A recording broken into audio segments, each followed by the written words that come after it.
किसी लड़की की शादी हुई, तभी वो लड़की अपने मंडप पर ऐसी ही मौत मरी है जैसे वो लड़की मरी थी। मैं नहीं चाहता कि तुमको कुछ हो जाए। पर मनोज, मैं ऐसे अकेले भी मर ही जाऊंगी। तो क्या करें मीना? क्या इस श्राप से मुक्त होने का कोई हल नहीं? हाँ है ना, उस लंबी चुड़ैल की शादी उस बौने भूत से हो जाए तो हमारा गांव इस श्राप से मुक्त हो जाएगा। मैं बुलाऊंगा उनको और मैं करवाऊंगा उनकी शादी, और उसके बाद ये गांव भी श्राप से मुक्त होगा और हमारी शादी भी होगी। क्या सच मनोज? हाँ मीना, ये मेरा वादा है तुमसे। बस अगले दिन मनोज पूरे गांव में ये खबर फैलाता है कि अगली अमावस को वो लंबी चुड़ैल और बौने भूत की शादी करवाने वाला है। सब गांव वाले बड़े हैरान होते हैं। मनोज गांव के बीचों बीच बड़ा सा टेंट लगवा देता है। टेंट लगते ही लंबी चुड़ैल और बौना भूत जाग उठते हैं। किसकी हिम्मत हुई इस गांव में शादी का टेंट लगाने की? लगता है किसी की मौत आई है। दोनों मिलकर जाते हैं तो गांव में बड़ा ही सुंदर टेंट लगा होता है, पर उनको ये पता नहीं चलता कि आखिर शादी किसकी हो रही है। दोनों भूत और चुड़ैल पूरी रात वही टेंट के आसपास रहते हैं, पर उनको फिर भी कुछ नहीं पता लग पाता। अब अगले दिन हर जगह फूलों की सजावट होने लगती है। चारों तरफ हलवाई बैठे मिठाइयां बना रहे। आखिर किसकी शादी की तैयारी चल रही है? ये सब इन गांव वालों की कोई साजिश है ताकि वो हमसे उस लड़की को बचा सके, पर ऐसा कभी नहीं हो पाएगा। मेरी शादी नहीं हो सकी तो किसी की शादी नहीं होने दूंगी मैं, कभी नहीं। अब रात को मनोज मीना से बोलता है कि वो कुछ औरतों को इकट्ठा करके टेंट में नाच गाना शुरू कर दे। मीना बिल्कुल वैसा ही करती है। रात को कुछ औरतें ढोलक लेकर नाच गाना शुरू कर देती हैं। लंबी चुड़ैल वहीं खड़ी होती है। गाने और ढोलक की आवाज सुनकर उसका मन भी नाचने को कर जाता है। वो वहां रखे घुंघरू उठाती है और बस अपने पैरों में बांधकर नाचना शुरू कर देती है। वहां बैठी सभी औरतें हैरान रह जाती हैं। उनके सामने बस उनको घुंघरू दिख रहे होते हैं और उनको एहसास हो जाता है कि लंबी चुड़ैल उनको पहनकर नाच रही है। ढोलक बजाते रहो और गाने रुकने नहीं चाहिए, वो आ गई है। बस औरतें तब तक गाने गाती रहती हैं जब तक वो लंबी चुड़ैल नाच नाच कर थक नहीं जाती। जैसे घुंघरू उछलना बंद कर देते हैं, सब समझ जाते हैं कि चुड़ैल थक गई है। उसके बाद वो चुड़ैल घुंघरू उतार कर वहीं रखकर चल देती है। मनोज मीना के पास आता है। देखा, वो आई थी और उसने किसी को कोई नुकसान नहीं पहुंचाया। हाँ, वो तो आज ऐसे नाची है जैसे उसी की शादी हो।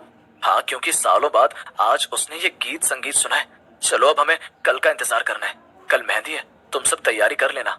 हाँ, मैं सब तैयारी कर लूंगी, तुम चिंता मत करो। अगले दिन मीना मेहंदी की सब तैयारी कर लेती है और सभी औरतों को बुला लेती है। सब औरतें एक दूसरे को मेहंदी लगाने लगती हैं कि तभी वहाँ फिर से वो लंबी चुड़ैल आ जाती है। इनकी इतनी हिम्मत!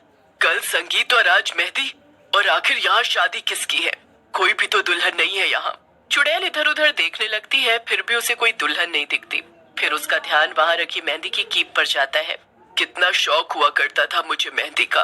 बचपन में माँ के आगे कैसे हाथ आगे कर देती थी कि पहले मैं ही मेहंदी लगाऊंगी।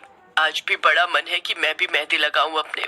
बस चुड़ैल एक मेहंदी की कीप उठाकर अपने ही हाथों में मेहंदी लगाना शुरू कर देती है। वो अपने हाथों में इतनी सुंदर मेहंदी लगाती है कि किसी के हाथों में ऐसी मेहंदी नहीं लगी होती। चुड़ैल उस दिन मेहंदी लगाकर बड़ी खुश होती है और खुशी खुशी यहाँ वहाँ घूमती रहती है। घूमते घूमते वो बौने भूत के पास जाती है। ये तुम क्या कह रही हो? कल नाच रही थी और आज मेहंदी लगा ली। क्या तुम्हें याद नहीं कि हमें ये शादी नहीं होने देनी है?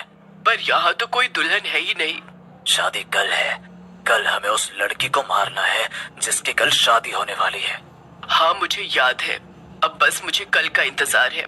तुम ये मत सोचो कि मैं खुश हूँ तो मैं भूल गई हूँ सब। मैं इस गांव की किसी भी लड़की की शादी नहीं होने दूंगी।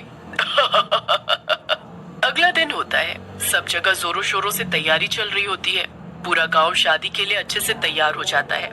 पूरा गांव रोशनी से जगमगा रहा होता है। ढोल ताशे बज रहे होते हैं। लंबी चुड़ैल और बौना भूत वहाँ पहुँच जाते हैं। देखो तो जरा, ऐसी शादी तो मैंने कभी नहीं देखी। पूरा गांव शादी में शामिल है। और सजावट तो देखो, पर दुल्हन है कहाँ? अब दोनों मंडप के पास जाकर खड़े हो जाते हैं। वहाँ भी कोई दूल्हा या दुल्हन मंडप पर नहीं बैठे होते। बहुत देर हो जाती है और गुस्से में दोनों भूत और चुड़ैल सबके सामने आ जाते हैं। सब उनको देखकर डर जाते हैं, पर सबको उनका ही तो इंतजार होता है। कहाँ है आखिर दुल्हन? कौन है दुल्हन? तुम हो दुल्हन? हाँ, ये शादी की तैयारी तुम दोनों के लिए है। जो जीते जी ना हो सका वो हम अब करना चाहते हैं।